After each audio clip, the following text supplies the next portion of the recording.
2NURFM News. For our sponsor, Tile Warehouse Warners Bay, the large floor tile specialists. It's 1 o'clock. Good afternoon. I'm Thandi Chindove with 2NURFM Hunter News. The New South Wales government is facing criticism following its rapid passing of the Poles and Wires bill through the lower house. Shadow Minister for the Hunter, Jody Harrison, not only opposes the bill, but also the process by which the Baird government passed it last night. There's deep disappointment and quite a bit of anger, actually, about the way that the government has pushed this through the parliament. Usually, if there is an upper house inquiry happening, that upper house inquiry is allowed to complete its inquiry and make recommendations before any legislation is brought before the parliament. The high levels of rainfall in the Hunter have hampered the efforts of the Rural Fire Service. Hazard reduction burns are behind schedule as the wettest April since 1990 has left parts of the Hunter unable to be burned. Hunter Region Community Safety Officer Brett Pippin says while it is a statewide issue, the Hunter is particularly disadvantaged. Probably more particular for the Hunter at this point in time, just the rain, the floods that we've had just recently has just narrowed our window of opportunity to get hazard reductions burned done at this time of the year. The Millennium Award for Type 1 Research has been awarded to Diabetes New South Wales board member Dr. Bruce King, based at the John Hunter Children's Hospital. Dr. King was awarded the Millennium Award of $150,000 for research into an Australian artificial pancreas algorithm for announced and unannounced meals. Dr. Bruce King says the award is a significant step forward for the research group. This money has allowed us to move forward and to start doing research in real people to test what up to now has been an in-theory proposition to actually real-life situations.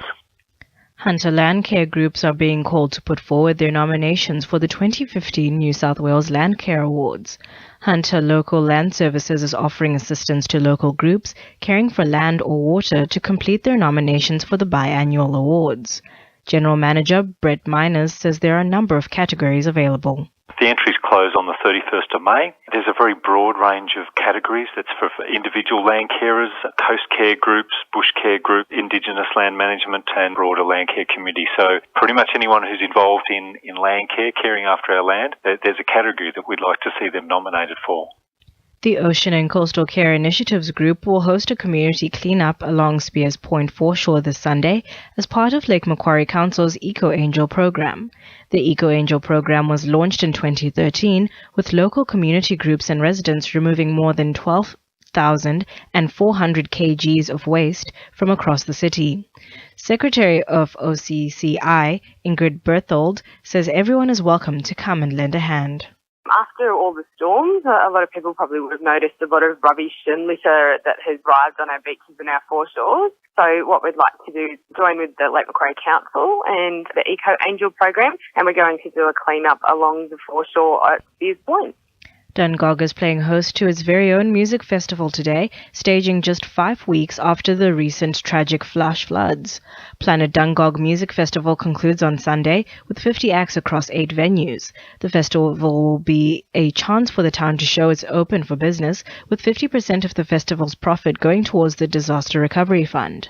Organizer Diane Pope says the music festival has something for everyone. From classical to jazz to blues to rock, country music. But there's also a comedy debate in the RSL on Sunday afternoon, which is always great fun. There's bush poetry from at the CWA Hall with a morning tea with scones, and that's a gold coin donation. So if you just want to come into town and soak up the atmosphere.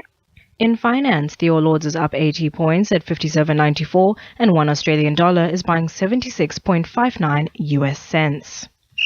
Sport for our sponsor, NewcastleCheapestCars.com.au. The Newcastle Knights are looking to return to their start of season form when they take on the Warriors at Mount Smart Stadium this Sunday. The teams clashed in the opening round of the season, seeing the red and blue come out victorious 24-14. With a number of players sidelined due to injuries, coach Rick Stone is said to be making a number of changes to the side's lineup ahead of the game.